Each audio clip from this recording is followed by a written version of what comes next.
तो जैसे कि मैंने आज के आप लोगों को बोला कि आज के वीडियो में ही मैं आप लोग के साथ अपनी सेकेंड प्रेगनेंसी की जर्नी शेयर करूँगी। सो थोड़ा शॉर्ट में बताऊँगी, बट डिटेल में भी आप बोल सकते हैं, थोड़ा शॉर्ट में भी, लाइक आपको चीज़ें समझ में आ जाए कि कैसे कैसे चीज़ें हुई मेरे साथ सेकेंड प्रेगनेंसी में और क्या डिफरेंसेस रहे दोनों में, लाइक फर्स्ट में और सेकेंड में। सो स्टार्टिंग से स्टार्ट करते हैं। जब नील लाइक पेट में था तो उस टाइम पे चीज़ें अलग थी मेरे साथ। लाइक मुझे मीठा बहुत खाने का मन करता था। सो मैंने मीठा बहुत ज़्यादा खाया है नील के टाइम पे। एंड मीठा खाया खूब कि मतलब इवन जब दिवाली का टाइम आया उस टाइम तो डॉक्टर ने मुझे मना कर दिया था कि आप ज़्यादा मीठा नहीं खाना, अदरवाइज़ शुगर की प्रॉब्लम हो सकती है, सो बाद में कॉम्प्लिकेशंस होंगे। सो मैंने थोड़ा मीठा खाना कम कर दिया था। और जो फिर उसके बाद मीठा खा के नील पैदा हो गया, बॉय आ गया, ठीक है। सो कुछ लाइक ये सब चीज़ें ना जो लोग प्रेडिक्ट करते हैं कि ये खाने से बॉय होगा या ये खाने से गर्ल होगी या ये नहीं खाने से ऐसा होता है वैसा होता है, कि ये सब डिपेंड करता है आपके बॉडी के ऊपर कि क्या चीज़ खाने से क्या चीज़ बन रही है। सो एंड धानी के टाइम पे आप कंपेयर करोगे, सो मैंने एक्सेस में नील के टाइम में मैंने एक्सेस मीठा खाया है बहुत ज़्यादा, और धानी के टाइम पे मैंने इतना ज़्यादा ग्रीन चिली खाया है, इतना ज़्यादा खाया है, मतलब मुझे बहुत ज़्यादा क्रेविंग होती थी कि मैं कुछ तीखा खा लूँ। चटपटे की नहीं होती थी, मुझे बाहर के खाने का नहीं होता था बिल्कुल भी, बट मुझे लगता था कि मैं ग्रीन चिली खा लूँ बहुत अच्छा सा, खूब जो बहुत स्पाइसी हो। मैं प्रांजल को बोलती थी कि आप स्पाइसी वाला ग्रीन चिली लेके आना। और एक हमारे नेबर में आंटी भी रहती थी उस टाइम पे, सो उनसे मैं अचार बनवा के खाती थी कि आंटी आप मेरे लिए ग्रीन चिली का अचार बना के देना, तो आंटी मुझे बना के देती थी। तो मैं बहुत ज़्यादा तीखा खाई हूँ धानी के टाइम पे। सो बस जब मैंने कंसीव किया स्टार्टिंग में, सो हम उस टाइम नए नए लाइक लास्ट ईयर की बात है ये, जून में हम आपने मेरा गृह प्रवेश वाला वीडियो देखा होगा। फिर जुलाई में नील जब स्कूल गया तो फिर मैंने कंसीव कर लिया। हमने सोच के तो रखा था कि सेकेंड बेबी करना है, बट नील थोड़ा सा बड़ा हो जाए। फिर हमें ये भी था कि इंडिया हम वापस आ जाएं। इंडिया तो हम लास्ट ईयर आ चुके थे, लेकिन देवर की शादी थी घर पे, तो हमने सोचा कि नई चीज़ें एक बार सेट हो जाएं, हम खुद भी सेट हो जाएं, थोड़ा लाइफ स्मूथ हो जाए, उसके बाद सोचते हैं, अगर सोचना होगा तो हम सोचेंगे।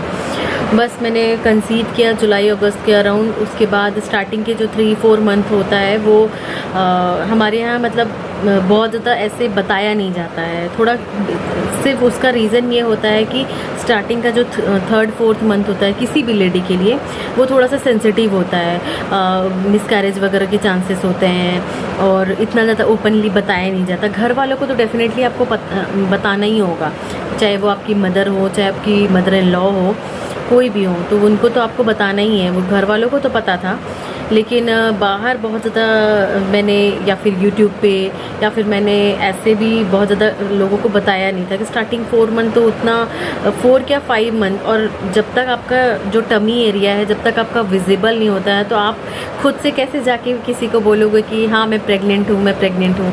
सो मेरा बस इंटेंशन यही था कि मैं इसीलिए यूट्यूब पे या फिर ऐसे सबको हर किसी को नहीं बता पा रही थी कि मैं प्रेग्नेंट हूँ, बस और कोई रीज़न नहीं था। फिर जैसे ही मेरा 5, 6, 7, 8 मंथ के अराउंड सारे फेस्टिवल्स आने लगे। आपने मेरे दिवाली के ब्लॉग देखे, छठ पूजा का देखा था, और जन्माष्टमी, रक्षाबंधन, सो इतने सारे फेस्टिवल ऑलरेडी लाइनअप थे कि मुझे अलग से टाइम ही नहीं मिल रहा था कि मैं आपको बताऊं कि हाँ मैं प्रेग्नेंट हूँ। बस यही एक रीज़न था नहीं बताने का या फिर लेट बताने का, बाकी ऐसा कोई रीज़न नहीं। स्टार्टिंग के 4 मंथ तो मैंने आपको बताया है कि हर कोई स्टार्टिंग में मना करता है बताने से, सिर्फ उसका रीज़न ये रहता है कि बहुत सेंसिटिव होता है, वो जो 3rd-4th मंथ होता है सेंसिटिव होता है। बस उसके बाद फिर जब हमने फ़ोटो शूट कराया था उस दिन मैंने बताया था कि हाँ मतलब मैं प्रेग्नेंट हूँ, और आज हम फ़ोटो शूट करा रहे हैं, नेक्स्ट मंथ मेरी डिलीवरी है। क्योंकि जब आपका पेट टमी एरिया जो जब विजिबल होने लगता है ना, तब आपको लोग पूछते हैं कि आप प्रेग्नेंट हो। हाँ, तब आप बोल सकते हो कि हाँ डेफिनेटली जो मेरे नेबर्स हैं या फिर हम जिस सोसाइटी में रहते हैं या जो हमारे टावर के हैं, आते जाते लोग जब आपको देखने लगते हैं, जब अलग से आपका टमी एरिया विजिबल होने लगता है, तब लोग पूछते हैं, तो हाँ डेफिनेटली आप बताओगे ही। लेकिन फिर मैंने बताया कि हाँ, कोई मुझसे पूछता था तो मैं बता देती थी कि हाँ I am pregnant. And then फिर फ़ोटोशूट के बाद मैंने व्लॉग आपको, उसके बाद तो कंटिन्यू व्लॉग मेरे बीच बीच में आए हैं, आपने सारा मैंने अप टू डेट चीज़ें बताई हैं। सो डिफरेंसेस मैंने आपको बताया कि नील के टाइम पे मैंने मीठा खाया है एंड धानी के टाइम पे मैंने तीखा खाया है। सो नील के टाइम पे मुझे, जैसे कि मैंने इस वीडियो में आपको बताया स्टार्टिंग में, कि मुझे नील के टाइम में रिकवर होने में बहुत ज़्यादा टाइम लग गया। उसका एग्जैक्टली रीज़न मैं आपको नहीं बता पाऊँगी, क्योंकि मुझे खुद भी नहीं पता कि मुझे इतना टाइम क्यों लग गया रिकवर होने में, क्योंकि एज कम थी शायद, और बहुत ज़्यादा लाइक फर्स्ट बेबी में, और एक डिफरेंस और था रिकवर होने का। जो जब आपका फर्स्ट बेबी, किसी भी लेडी के लाइफ में जब फर्स्ट बेबी आता है, तो आप बहुत ज़्यादा कॉन्शियस रहते हो हर चीज़ के लिए, लाइक फूड के लिए, और आपको डर लगता है कि हाँ नहीं, जैसे डॉक्टर बोलेंगे हम वैसी चीज़ें खाएंगे, वैसी चीज़ें करेंगे, हम डॉक्टर को फॉलो करेंगे। सो जैसा जैसा मेरी डॉक्टर, तो उस टाइम नील पुणे में बॉर्न हुआ था, महाराष्ट्र में। सो वहाँ पे मेरे डॉक्टर, ऑब्वियसली हमारा फर्स्ट बेबी था, तो हम दोनों ही थोड़े कॉन्शियस थे, थोड़ी चीज़ों को लेके अलर्ट थे कि नहीं, जैसे डॉक्टर बोलेंगे हम वैसे ही करेंगे, क्योंकि हमें चीज़ों के बारे में उतना पता नहीं है। सो डॉक्टर मुझे जैसे बोलती थी, लाइक डॉक्टर ने नील के टाइम पे मुझे बोला था कि आप काजू नहीं खाना, और जो पाइनएप्पल होता है, अनानास, वो नहीं खाना। सो मैंने ये दोनों नहीं खाया था। बाकी उसने जैसे जैसा बोला था पूरे मेरे 9 मंथ जर्नी में, तो मैंने उसी को फॉलो किया, और जैसा वो बोलती थी मैं वैसे ही खाती थी, उतना ही खाती थी, उस अकॉर्डिंग काम करती थी। ठीक है, सब अच्छे से हुआ। लास्ट में बस थोड़ा सा मेरा नील के टाइम पे पानी ड्राई हो गया था, लाइक पता नहीं, I don't know, water break मेरा हुआ नहीं, तो इमरजेंसी में सीज़ेरियन करना पड़ गया, क्योंकि अगर एक दिन भी एक्स्ट्रा लेते तो मे बी बच्चा सूखने का डर रहता है। तो डॉक्टर ने बोला नहीं, आप इमीडिएटली ये आपका सी सेक्शन करना पड़ेगा। सो ठीक है, अच्छे से ये था हमारे लिए टच वुड। सबसे अच्छी बात ये थी कि नील हेल्दी पैदा हुआ था, उसको कोई प्रॉब्लम नहीं हुई थी। बस ये था कि पानी ड्राई हो गया था, तो इसलिए सी सेक्शन करना पड़ गया था। मुझे सी सेक्शन में भी प्रॉब्लम नहीं था, मेरे घर पे भी, मतलब प्रांजल को, और घर पे भी, ससुराल में भी, मायके में भी ऐसा कुछ प्रॉब्लम नहीं था। सी सेक्शन या नॉर्मल का ही करना है। ऑब्वियसली फर्स्ट बेबी था, तो हम सोच रहे थे कि नॉर्मल हो जाता, बट जब इमरजेंसी आ गई तो फिर क्या कर सकते हैं। नील के टाइम पे चीज़ें ऐसी रही। धानी के टाइम पे जो मेरी डॉक्टर थी, तो धानी हुई है दिल्ली एनसीआर में, नोएडा में। सो यहाँ पे जो मुझे डॉक्टर मिली, वो लिटरली थोड़ी बिज़ी रहती थी, उसमें कोई मतलब बात ही नहीं है, काफ़ी रश रहता था उनके क्लिनिक में, लेकिन डॉक्टर अच्छी थी काफ़ी। उसने बोला आपका जो मन करता है पूरी प्रेगनेंसी में आप वो खाओ। सो लिटरली मेरा जो मन किया मैंने बहुत अच्छे से खाया। स्टार्टिंग के 3-4 मंथ में कुछ चीज़ें डॉक्टर मना करती, तो वो डेफिनेटली आप नहीं खाओगे, लाइक पपाया हो गया, अनानास, जो गर्म चीज़ें हैं वो सब नहीं खाना रहता है। बट उसने बोला आपका जो मन करे, घर का हेल्दी फूड, दाल चावल रोटी सब्जी, आपको घर का बना हुआ, आपको जो मन करता है, जैसे मन करता है, तीखा चटपटा खट्टा नमकीन, आप वैसे खाओ। तो मैंने धानी के टाइम पे इतना अच्छे से चीज़ें खाई है। लाइक उस टाइम पे विंटर का सीज़न भी आ गया था, लाइक मैंने जुलाई अगस्त में कंसीव किया था, सितंबर अक्टूबर से यहाँ विंटर स्टार्ट होने लगा। इतनी अच्छी अच्छी सब्जियाँ आ गई मार्केट में, वेजिटेबल्स एकदम सारे कलरफुल, और ड्राई फ्रूट्स मैंने बहुत अच्छे से खाया। डॉक्टर ने बोला था ड्राई फ्रूट्स आप अच्छे से खाओ, तो मैंने वो सब खाया। तो लिटरली टच वुड धानी भी बहुत अच्छे से, लाइक बिल्कुल मतलब टच वुड बहुत अच्छे से वो भी पैदा हो गई। भगवान ने हमारे किस्मत में दोनों को दे दिया, नील को भी और धानी को भी। सो बस ज़्यादा कॉम्प्लिकेशंस थे, ऐसा कुछ था नहीं कि बहुत ज़्यादा कुछ प्रॉब्लम हो गई। लेकिन डेफिनेटली मैं इस वीडियो में बोलना चाहूँगी कि जब आपकी एज कम रहती है तो कॉम्प्लिकेशंस भी कम होते हैं प्रेगनेंसी में। बट जैसे जैसे आपकी एज बढ़ती है और आप सोचोगे कि बेबी प्लान करो, तो ऐसा कुछ नहीं है कि प्रॉब्लम ज़्यादा होती है, लेकिन हाँ कुछ कॉम्प्लिकेशंस बॉडी में बढ़ने लगते हैं, लाइक चाहे हार्मोन्स का हो गया या फिर और भी क्योंकि मुझे डिफरेंसेस समझ में आए थे। हाँ डेफिनेटली नील के टाइम पे मुझे रिकवर होने में टाइम लग गया था, क्योंकि सी सेक्शन हुआ था और मुझे पता नहीं क्यों पेन बहुत होता रहता था। जहाँ पे कट लगा हुआ है वहाँ पे पेन बहुत होता था, और मे भी मेंटली भी मैंने बहुत ज़्यादा सोच लिया था सी सेक्शन हुआ है, सी सेक्शन हुआ है, तो वो सोचते सोचते मुझे 6 से 7 महीना रिकवर होने में लग गया। और बहुत मैं क्रैंकी रहती थी, बहुत ज़्यादा चिड़चिड़ापन अंदर रहता था, या फिर मेंटली बहुत ज़्यादा मैं प्रिपेयर नहीं थी नील के टाइम पे चीज़ें की, बट तो इसलिए मे भी मुझे रिकवर होने में उस टाइम काफ़ी टाइम लग गया। बट धानी के टाइम पे स्टार्टिंग में जब डिलीवरी के 2-4 दिन पहले मेरी मदर इन लॉ आ गई थी, मेरी सिस्टर इन लॉ आ गई थी, तो स्टार्टिंग के सिस्टर इन लॉ को भी कुछ अर्जेंट काम आ गया था, तो वो भी चली गई थी। 4 to 5 डेज़ में वो भी चली गई थी।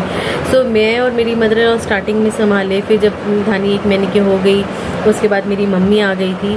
सो धीरे धीरे काम करते करते, और हम डॉक्टर के पास गए जब वो 1 वीक के बाद स्टिचेस नहीं, जो आप स्टिचेस के ऊपर जो वो पट्टी करती है, लाइक वो बैंडेज लगाती है उसको निकालने के लिए, तो उस टाइम मुझे मेरे डॉक्टर ने यहाँ पे बोला कि आप लाइक पहले के ज़माने के लोग बोलते हैं कि पानी कम पीना चाहिए डिलीवरी के बाद, ज़्यादा पानी आप पियोगे तो वो आपके लिए अच्छा नहीं है, बॉडी फूलती है और ये सब चीज़ें होती हैं। सो मेरे डॉक्टर ने बोला कि पुराने ज़माने की कुछ चीज़ें तो सही हैं, उसमें कोई डाउट नहीं है, कुछ चीज़ें हम भी फॉलो करते हैं जो पहले से चलती आनी, बट पुराने ज़माने की कुछ चीज़ें मिथ भी हैं। ऐसा कुछ नहीं होता कि डिलीवरी के बाद आप पानी पियोगे तो आपका बॉडी फूल जाएगा, ऐसा कुछ भी नहीं है। लिटरली मैंने दोनों प्रेगनेंसी का मैं आपको डिफरेंसेस बताती हूँ। लिटरली नील के टाइम पे डिलीवरी के बाद मैंने बहुत सोच के खाया है चीज़ें, लाइक राइस नहीं और बिल्कुल प्लेन सा खाना, और मतलब बहुत सोच के खाया जैसे बड़े बोलते थे। धानी के टाइम पे मैं जब डॉक्टर के पास से आई, डॉक्टर के पास में जब गई तो डॉक्टर ने बोला कि जितना आप पानी पियोगे, वाटर का इंटेक आपका जितना ज़्यादा होगा उतना जल्दी आपका स्टिचेस हील होगा, जितना आप फ्रूट्स खाओगे और घर का खाना। लिटरली हॉस्पिटल में भी मैंने आपको हॉस्पिटल वाले वीडियो में भी आपको दिखाया था, मेरा डिलीवरी वाले वीडियो में, कि जैसे ही मेरा 24 आवर हुआ मुझे उस डॉक्टर ने वॉक कराया और सूप देना स्टार्ट किया, फिर चाय बिस्किट, फिर थोड़ा लिक्विड से खिचड़ी वगैरह देना स्टार्ट। फिर जब नेक्स्ट डे में मुझे जब मोशन वगैरह पास हो गया, गैस पास हुआ, मोशन पास हुआ, लिटरली मेरे लिए पूरा कंप्लीट मील आया, जिसमें हरी सब्जियां थी, दाल थी, चावल था, रोटी था, सैलेड था, दही था। हॉस्पिटल के सेकेंड डे से ही मुझे डॉक्टर ने सब दिया। मेरे वहाँ पे डाइटिशियन एक अलग से थी, हमारा यहाँ यथार्थ में डिलीवरी हुई है मेरी इसकी धानी की। सो वहाँ पे जो डाइटिशियन थी उसने सब मुझे दिया कि आप सब खाओ, हेल्दी फूड आप सब खाओ। डेफिनेटली उसने मुझे छोले मना किया था, राजमा मना किया था, क्योंकि स्टार्टिंग में आपका अगर मदर का फीड ले रहा है बच्चा तो भी आपका छोले राजमा नुकसान करेगा, और अगर आप मदर फीड नहीं करा रहे हो उसके बाद भी आपको ऑपरेशन होने के बाद या डिलीवरी के बाद आपको कॉन्स्टिपेशन या गैस की प्रॉब्लम ऐसे भी हो जाती है। सो इस कारण भी डॉक्टर मना करते हैं कि आप छोले राजमा और जो जिससे गैस बनती है ये सब चीज़ें नहीं खाओ कुछ टाइम तक, लाइक 30-40 डेज थोड़ा सा आप अवॉइड करो, ये अच्छा भी है। बाहर की चीज़ें तो वैसे भी मना करते हैं स्टार्टिंग में, बट इधर मेरे डॉक्टर ने स्टार्टिंग से ही दाल चावल रोटी सब्जी सब खिलाया, तो मैंने सारी चीज़ें खाई। लाइक 40 डेज़ का जो मालिश होता है, जो प्रॉपर खाना होता है, मैंने आपको अपना अभी वीडियो में फूड भी दिखाया है कि मैं क्या चीज़ खाई हूँ। मैंने दाल चावल रोटी सब्जी सैलेड और सारी चीज़ें, और हेल्दी भी खाया है और सारा चीज़ खाया। ऐसा कुछ भी नहीं कि डिलीवरी के बाद आपको चावल नहीं खाना है, आपको पराठे नहीं खाना है, आपको घी नहीं खाना है, आपको घर के बने लड्डू नहीं खाना है, ऐसा कुछ भी नहीं है। और कुछ चीज़ें बॉडी टू बॉडी भी डिपेंड करती हैं। मैंने सब चीज़ खाया, 40 डेज़ मालिश कराया, अपना दूध वगैरह लिया, और खाना प्रॉपर अच्छे से खाया, अपने सप्लीमेंट्स अच्छे से लिए।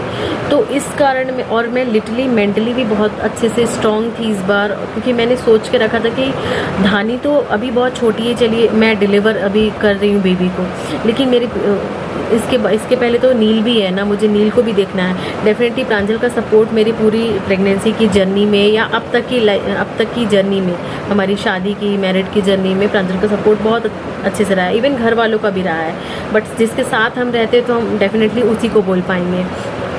तो प्रांजल काफ़ी सपोर्ट कर देते थे नील के लिए। तो लाइक नील को आप बोल सकते हो कि वो पापास बॉय है, तो वो मेरे बिना, मतलब अगर उसको बोलेंगे तो वो थोड़ा टाइम कर लेता है, लेकिन वो पापा के बिना बिल्कुल भी नहीं। अगर प्रांजल ऑफिस चले जाएंगे तो उसको रहता है मम्मा पापा कहाँ गए, मम्मा पापा कहाँ गए। तो मैं बोलती हूँ पापा ऑफिस गए, पापा आएंगे जल्दी आ जाएंगे। तो बोलते हैं मैं पापा को मिस करूँगा, मैं पापा को मिस करूँगा। तो नील का नेचर मतलब बिल्कुल पापा के साइड से है, उसका अटैचमेंट बहुत ज़्यादा स्टार्टिंग से ही है।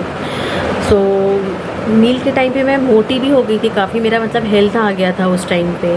और इस बार मेरा आई डोंट नो कैसे, इस बार क्या चीज़ें कैसे कैसे हुई मुझे इतना एग्जैक्टली पता नहीं, लेकिन मेरा इस बार हेल्थ थोड़ा बहुत, तो देखो टमी एरिया तो आपका हो गई, आपने डिलीवर किया, 2 बच्चे ऑपरेशन से हुए, तो थोड़ा बहुत टमी एरिया तो रहेगा, मेरा खुद का भी है। लेकिन बोलोगे आपकी बहुत ज़्यादा आप हेल्दी हो गए, तो मेरा नील के कंपेयर में इस बार मतलब बहुत कम हुआ है, मतलब इतना ज़्यादा भी नहीं हुआ है कि बहुत ज़्यादा मेरे कपड़े मुझे टाइट आ रहे हैं या मैं बिल्कुल पहन ही नहीं पा रही हूँ। पहले के कपड़े भी मुझे आ जा रहे हैं, ऐसा कुछ इतना ज़्यादा प्रॉब्लम नहीं हो रहा है। टमी एरिया से ही थोड़ा बहुत कपड़े टाइट हो रहे हैं, ऐसा शोल्डर हो गया या फेस हो गया बहुत ज़्यादा चबी सा नहीं हुआ है। सो बस यही जर्नी रही मेरी दोनों प्रेगनेंसी की। मैंने आपको डिफरेंसेस भी बता दिए, चीज़ें कैसी हुई ये भी बता दिए, ब्लॉग्स भी पहले शेयर किए हैं। सो व्लॉग को ज़्यादा लंबा नहीं करेंगे गाइस। अगर ये वीडियो ऑलरेडी 16 मिनट का हो चुका है, इसके पहले का भी मैंने अभी इसके पार्ट में भी, अगर ये आज का वीडियो का जो पार्ट है काफ़ी अगर बड़ा हो जाएगा, 30-40 मिनट का हो जाएगा, तो मैं इसको 2 पार्ट में डाल दूँगी। सो आप लोग कुछ माइंड नहीं करना, मैं बैक टू बैक वीडियोस डाल दूँगी। सो आप लोग देख लेना, क्योंकि ज़्यादा वीडियोस लंबे रहेंगे तो आप लोग को भी बोर हो जाओगे, कोई मतलब नहीं है। सो कुछ पार्ट मैं आपको दिखा करके, जैसे सावन का फर्स्ट डे था कल, तो फिर मैंने आपको वो वीडियो शेयर ही किया। फिर मैंने अपना डिलीवरी का जो डिलीवरी के टाइम पे मैंने, आफ्टर डिलीवरी मैंने जो फूड खाया है एक रेगुलर रूटीन से, वो आप लोग के साथ शेयर कर दूंगी। ये वाला जो पार्ट है जो हम चिट चैट कर रहे हैं, जो मैं आप लोग से अपनी बातें शेयर कर रही हूँ, इसका मैं एक अलग से वीडियो डाल दूँगी। सो आप लोग देखना, और अगर मेरा वीडियो आप लोग को पसंद आएगा तो वीडियो को लाइक करिएगा, शेयर करिएगा, और मेरे चैनल में अगर आप फर्स्ट टाइम आए हैं तो चैनल को सब्सक्राइब करके जाइएगा, इसी तरीके के आने वाले और भी वीडियोस एंड व्लॉग्स को देखने के लिए। और आने वाले कुछ टाइम पे मैं एक अच्छी सी रेसिपी की भी वीडियो आप लोग के साथ शेयर करूँगी, मैंने रखा है बना के। सो मैं आप लोग के साथ शेयर करूँगी, इस रेसिपी को भी घर पे ट्राई करिएगा, अच्छा लगेगा आप लोगों को। और बस चलिए, वीडियो को लाइक करिएगा, शेयर करिएगा, मिलते हैं नेक्स्ट वीडियो पे, तब तक के लिए बाय बाय।